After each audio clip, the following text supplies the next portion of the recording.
तो आइए दोस्तों, आज की इस वीडियो में हम लोग सॉल्व करने वाले हैं क्लास 10th के मैथ का जो त्रिभुज चैप्टर है उसी के मोस्ट इंपॉर्टेंट क्वेश्चन को। ठीक है, ऐसे क्वेश्चन जब भी पूछे जाएंगे आपके 5 से 6 नंबर के लिए ही पूछे जाएंगे।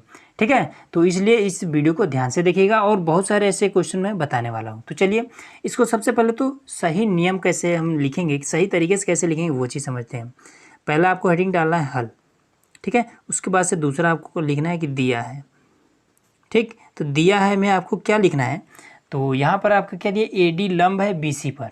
तो इस त्रिभुज में हम देखेंगे तो लिख देंगे कि त्रिभुज ए बी सी में लिखेंगे कि त्रिभुज ए बी सी में अब लिख देंगे कि ए डी लंब है किस पर, बी सी पर। ठीक है, बी सी पर, तो यही लिख देना है कि ए बी सी में ए डी लंब है बी सी।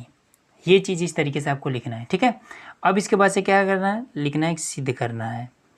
सिद्ध करना है, तो क्या सिद्ध करना है, यही वाला तो A B plus C D का square, A B square plus में सी डी का स्क्वायर बराबर हमें बताना है कि बी डी का स्क्वायर प्लस ए सी का स्क्वायर।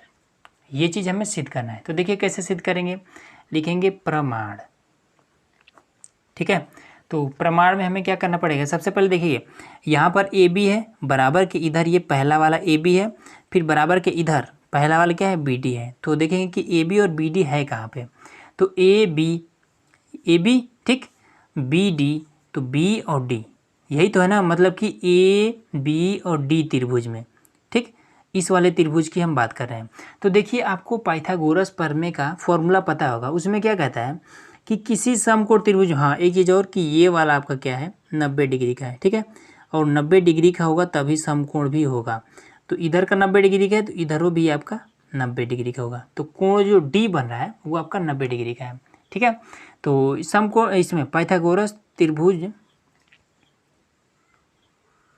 तो पाइथागोरस प्रमेय आपका क्या कहता है कि किसी त्रिभुज का सबसे बड़ी वाली भुजा, ठीक है, इसको जिसको कर्ण कहते हैं, सबसे बड़ी वाली भुजा का स्क्वायर बराबर होता है बी डी के स्क्वायर और प्लस ए डी के स्क्वायर के। तो लिख देंगे फॉर्मूला, यही वाला फॉर्मूला लिख देंगे कि ए बी का स्क्वायर लिखेंगे त्रिभुज ए बी डी में, ए बी डी में, इस तरीके से आपने कर दिया। अब इसके बाद से लिखिए ए बी का स्क्वायर बराबर होता है ए डी के स्क्वायर के, प्लस बी डी के स्क्वायर के, ये चीज़ हमें लिख देना है। ठीक है, इसको मान लेना समीकरण 1। अब इसके बाद से दूसरा हमें देखना है, दूसरा क्या है, सेकेंड वाला सी डी है, इधर सेकेंड वाला ए सी है। तो सी डी कहाँ पर, देखिए सी डी और ए सी, मतलब कि त्रिभुज ए डी सी में। तो लिखेंगे कि त्रिभुज ए डी सी में। ठीक है, इस तरीके से लिख देना है। तो इसमें हम क्या देखेंगे, सबसे पहले तो इसमें देखेंगे बड़ी वाली भुजा कौन सा, तो ये वाला ए सी सबसे बड़ा है ना, तो लिखेंगे ए सी का स्क्वायर बराबर में, इसमें लंब कौन सा है, ये वाला है ना, तो इसमें ए डी का स्क्वायर लिख देंगे, ए डी का स्क्वायर प्लस में ये वाला सी डी है ना, तो लिख देंगे सी डी का स्क्वायर। ठीक, इसको हम मान लेंगे समीकरण 2। अब क्या करेंगे, समीकरण 1 और 2 को आपस में घटा देंगे और आपका आंसर आ जाएगा। देखिए लिख देंगे कि समीकरण 1 और 2 को आपस में घटाने पर, तो चलिए घटा देते हैं। ए बी है यहाँ पर समीकरण ए में, ए बी, तो ए बी का स्क्वायर यहाँ पर लिख देंगे। ठीक, तो अभी बराबर की इधर ये वाला लिख रहे हैं, फिर बराबर की इधर वाला ए सी है ना, घटाना है तो माइनस में ए सी का स्क्वायर लिख देंगे। हो गया इतना, बराबर लगाएंगे। अब इसको लिखना है तो लिखेंगे कि ए डी का स्क्वायर प्लस में बी डी स्क्वायर। ठीक, घटाना है ना, तो अब इसको हम लिखेंगे घटा करके माइनस लगा देंगे। अब यहाँ पर ए डी का स्क्वायर प्लस सी डी का स्क्वायर हो गया इतना। अब इसके बाद से देखिए ए बी का स्क्वायर माइनस में ए सी का स्क्वायर बराबर में ए डी स्क्वायर प्लस में बी डी स्क्वायर। अब देखिए कभी भी अगर माइनस लगा हो और ब्रैकेट में ये हो, ब्रैकेट को जब ओपन करेंगे तो ये अंदर वाला चिन्ह बदल जाता है, प्लस में माइनस में हो जाएगा। माइनस में ए डी का स्क्वायर, ये प्लस है तो माइनस में सी डी का स्क्वायर, ये हो जाएगा। ठीक है, अब इसमें एक चीज़ देखिए, इस ये वाला ए डी स्क्वायर और ये वाला ए डी स्क्वायर आपस में कट जाएंगे ना, क्योंकि ये प्लस माइनस में, ये प्लस में है। अब इसके बाद से क्या करेंगे, ये वाला हम क्या करेंगे, इधर भेज देंगे और इसको हम इधर लाएंगे। ठीक है, ये बी डी का स्क्वायर है तो स्क्वायर हमने नहीं लगाया है, स्क्वायर लगा देंगे।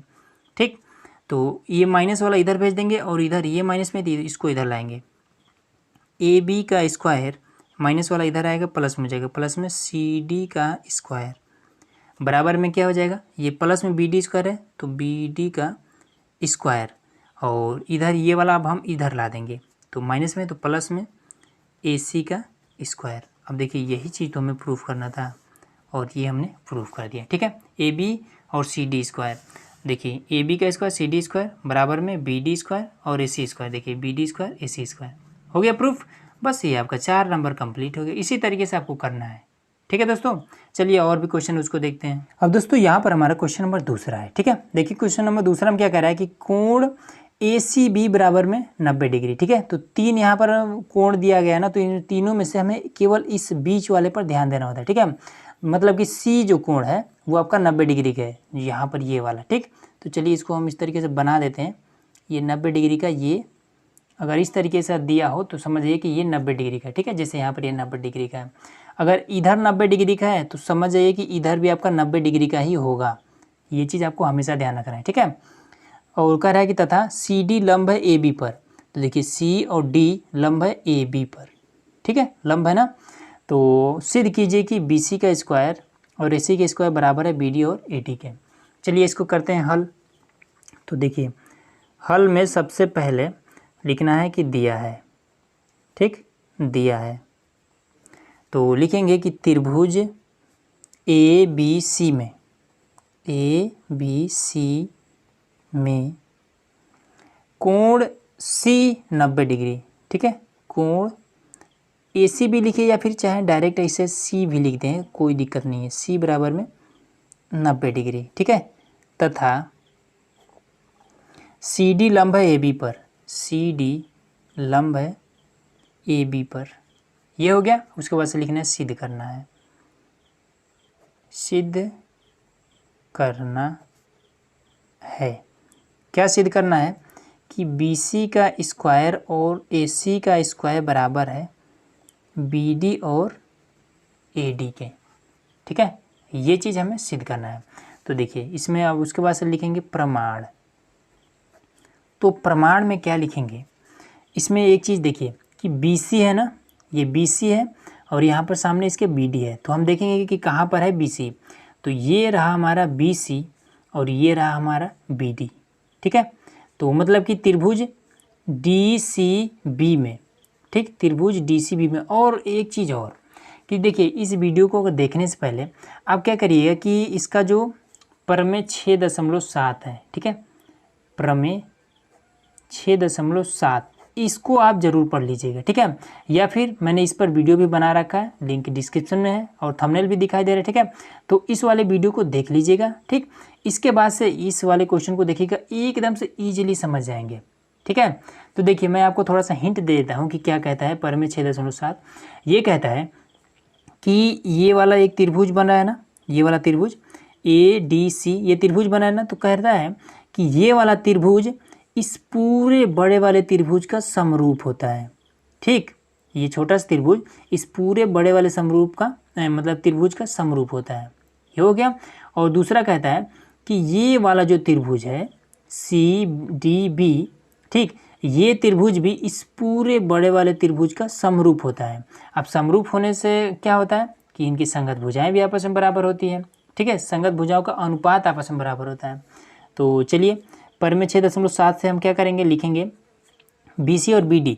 तो बी सी बी डी, तो लिखेंगे कि बी डी सी त्रिभुज बी डी सी समरूप है किसके, ये ए बी सी के, बड़े वाले पूरे त्रिभुज के। तो लिखेंगे त्रिभुज ABC के। कैसे? प्रमेय 6.7 में कहता है। ठीक है, ये वाला आपको ज़रूर लिखना पड़ेगा, नहीं लिखेंगे तो फिर गलत होगा। ठीक है, ये चीज़ हो गया। अब इसके बाद से आपको पता होना चाहिए कि जब दो त्रिभुज आपस में समरूप होता है तो उनके संगत भुजाओं का अनुपात बराबर होता है।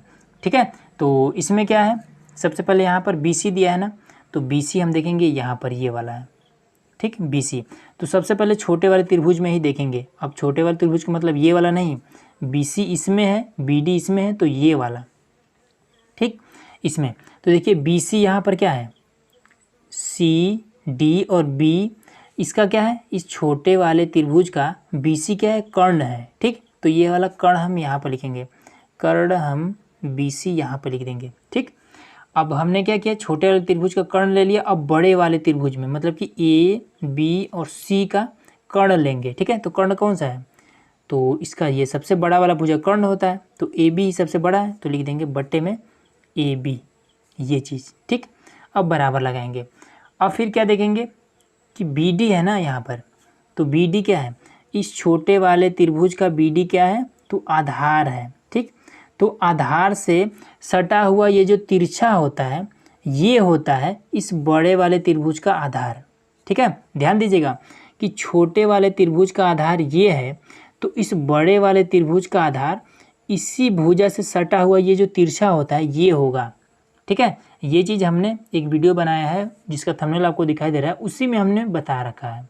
ठीक है, तो ये चीज़ देखिएगा। तो चलिए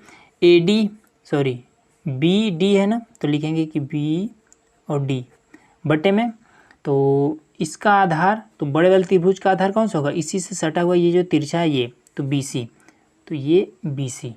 ठीक है, तो इसको तिरछा गुणा कर देंगे तो ये हो जाएगा BC का स्क्वायर बराबर में AB और BD, AB इंटू BD। ठीक, इसको मान लेंगे समीकरण 1। अब इसके बाद से देखिए क्या है, AC और AD कहाँ पर है, तो AD और AD और AC यही तो है ना, मतलब कि छोटा वाला, एकदम से छोटा वाला त्रिभुज। तो ये भी प्रमेय 6.7 कहता है कि छोटा वाला त्रिभुज भी इस बड़े वाले त्रिभुज का समरूप होता है, तो इनके संगत भुजाओं का अनुपात भी बराबर होगा। तो लिखेंगे ADC, त्रिभुज ADC समरूप होगा त्रिभुज ABC के। ठीक है, कैसे, प्रमेय 6.7 से। ठीक, इस तरीके से हो गया। अब इसके बाद से इनकी संगत भुजाएं भी आपस में बराबर होगी, तो हम क्या करेंगे, AC देखेंगे सबसे पहले कहाँ पर है, तो देखिए AC यहाँ पर है। ठीक, तो इस छोटे वाले त्रिभुज में AC क्या है, कर्ण है ना, सबसे लंबा भुजा है तो कर्ण है, तो यहाँ पर हम लिखेंगे AC लिख दिए। अब इसके बाद से देखिए छोटा वाला त्रिभुज तो हमने देख लिया, अब बड़े वाले त्रिभुज का कर्ण हम देखेंगे। ठीक, कर्ण के नीचे ही कर्ण लिखा जाएगा, तो बड़े वाले त्रिभुज का कर्ण ये AB है, तो AB हम यहाँ पर इसके नीचे लिख देंगे AB, बराबर लगाएंगे। अब इसके आगे क्या है, AD है ना, तो देखेंगे AD कहाँ पर है, AD यहाँ पर है। ठीक, तो हमारा नियम क्या कहता है, हमारा नियम कहता है कि AD छोटे वाले त्रिभुज का AD मतलब आधार ये है, तो बड़े वाले त्रिभुज का आधार इसी से सटा हुआ ये तिरछा वाला होगा। ठीक, तो छोटे वाले त्रिभुज का आधार AD है, तो लिखेंगे कि AD। अब बड़े वाले त्रिभुज का आधार कौन सा होगा, इस बड़े वाले ABC, तो बड़े वाले त्रिभुज का आधार केवल ये वाला होगा। ठीक है ना, इसी से सटा हुआ ये तिरछा जो भुजा होगा यही होगा बड़े वाले त्रिभुज का आधार। हमेशा याद रखिएगा क्योंकि ये चीज़ हमेशा आपको काम आएगा। तो AC। ठीक, अब इसको तिरछा गुणा कर दीजिए, तो AC का स्क्वायर फिर AB इंटू AD। ठीक है, तिरछा गुणा करेंगे तो ये आपका समीकरण 2 हो गया। अब हमें क्या बताना है, BC अपान AC, तो चलिए लिख देते हैं BC का स्क्वायर अपान में AC का स्क्वायर बराबर में BC का मान क्या है, BC का मान कहाँ पर है, तो यहाँ पर ये वाला है AB इंटू BD, तो AB इंटू BD बटे में AC के सामने AC का मान AB इंटू AD, इससे ये कट गया। ठीक, तो ये हमारा क्या हो जाएगा, BC का स्क्वायर बटे में AC का स्क्वायर बराबर में BD अपान में AD। बस यही आपका हो जाएगा आंसर। ठीक है दोस्तों, यही सिद्ध करना था, ये हमने सिद्ध कर दिया। ठीक है, इसे देखिए मैच कर लीजिए, ये वाला और ये वाला हो गया। चलिए अगला करते हैं। अब दोस्तों तीसरा क्वेश्चन आपको स्क्रीन पर दिखाई दे रहा होगा। इसमें क्या कह रहा है कि एक सीढ़ी किसी दीवार पर इस प्रकार टिकी हुई है। ठीक है, तो सीढ़ी है जो कि दीवार पर, तो हम साथ साथ फिगर बना लेते हैं। तो ये हम क्या करते हैं, एक दीवार हम इस तरीके से हमने बना लिया। ठीक, और सीढ़ी कैसे खड़ा करेंगे, दीवार पर अगर टिकाएंगे तो ऐसे ही तो तिरछे तो टिकेगा, ये हमने टिका दिया। ठीक, अभी इसका आधार भी इस तरीके से हमें खींच देना है। ठीक है, और इसको कुछ भी नाम दे देना, मान लीजिए ये A हो गया, ये B हो गया और C हो गया। ठीक है, अब इसके बाद से आगे क्या कहता है कि टिकी हुई है कि इसका निचला सिरा दीवार से 2.5 मीटर की दूरी पर है। निचला सिरा जो है ये क्या है, 2.5 मीटर पर है, ये इसकी दूरी है। ठीक, ये दीवार से और ये सीढ़ी का ये जो निचला सिरा है इसकी दूरी है 2.5 मीटर। ठीक है, और उसके बाद से क्या कह रहा है, तथा इसका ऊपरी सिरा भूमि से 6 मीटर की ऊंचाई पर है। ठीक है, ऊपरी सिरा, ये वाला जो सिरा है ये भूमि से क्या है, 6 मीटर की ऊंचाई पर। तो चलिए इसको 6 मीटर इसको हम लिख देते हैं। हो गया इतना। तो अब इसके बाद से क्या कर रहा है, तो आगे क्या कह रहा है कि इसका ऊपरी सिरा जो है भूमि से 6 मीटर की ऊंचाई पर बनी एक खिड़की तक पहुंचता है। तो सीढ़ी की लंबाई ज्ञात कीजिए। ठीक है, इस सीढ़ी की लंबाई क्या होगी, यही चीज़ हमें बताना है। ठीक है, इस सीढ़ी की लंबाई हमें बताना है। तो चलिए इसको करते हैं। तो सबसे पहले इसको एकदम आसान है दोस्तों, इसमें देखिए क्या करना है कि पाइथागोरस प्रमेय क्या कहता है, पाइथागोरस प्रमेय कहता है कि जब कोई कोण आपका 90 डिग्री का हो तो उसका सबसे बड़ा वाला भुजा का स्क्वायर उसके दोनों भुजाओं के स्क्वायर के योग के बराबर होता है। देखिए पाइथागोरस प्रमेय क्या कहता है, तो सबसे बड़ा वाला भुजा इसी से ले लेते हैं। सबसे बड़ा भुजा यही तो है ना, AB का स्क्वायर कर लेंगे। AB का स्क्वायर बराबर किसके होगा, BC के स्क्वायर के, BC के स्क्वायर प्लस AC के स्क्वायर के, AC के स्क्वायर के। तो ये हमारा क्या होता है, पाइथागोरस प्रमेय से लिख देंगे। पाइथागोरस प्रमेय से ये चीज़ आप ज़रूर लिख दीजिएगा। ठीक है, नहीं तो फिर गलत होगा। तो इसमें क्या करेंगे, अब इसका मान रख देंगे। ठीक है, तो इसको हम देखिए, इसको हमने डायरेक्ट लगा दिया है, आपको एकदम से सही से लिखना है, दिया है फिर उसके बाद से सिद्ध करना है। ठीक है, ये सारा चीज़ हम आपको लिखना पड़ेगा। देखिए सिद्ध करना में क्या, यही तो हमें ज्ञात करना है, तो यहाँ पर हम लिख देंगे। ठीक, तो दिया है हमें क्या, ये वाला दिया है 6 मीटर और ये 2.5 मीटर, तो इसी को हम लिख देंगे, दिया है हमें। ठीक है, चलिए अब इसको मान रख देते हैं। तो AB हमें ज्ञात करना है। ठीक है, AB हमें ज्ञात करना है और AC हमारा 6 मीटर दे रखा है। तो AB का स्क्वायर, AC हमारा दिया है 6 मीटर का स्क्वायर कर देंगे, BC हमारा 2.5 मीटर का स्क्वायर कर देंगे, स्क्वायर कर देंगे। ठीक है, तो AB का स्क्वायर, इसका मान हमें ज्ञात करना है। तो इसका जब हम करेंगे स्क्वायर तो कितना हो जाएगा, तो ये आपका हो जाएगा, तो यहाँ पर आपका क्या है 2.5 है ना, तो मतलब इसको थोड़ी देर के लिए दशमलव इग्नोर करें। मान लीजिए 25 लिखा है, तो 25 का स्क्वायर का 625 होता है, 625। ठीक है, तो 2 बार यहाँ पर घात में 2 लगा है ना, 2 अंक के बाद यहाँ पर हम दशमलव लगा देंगे। ठीक है, तो प्लस में आपका 36, तो 36 से 42, तो AB का स्क्वायर बराबर में ये आपका हो जाएगा 36 से 42.25 मीटर। बस यही आपका छोटा सा हो जाएगा आंसर।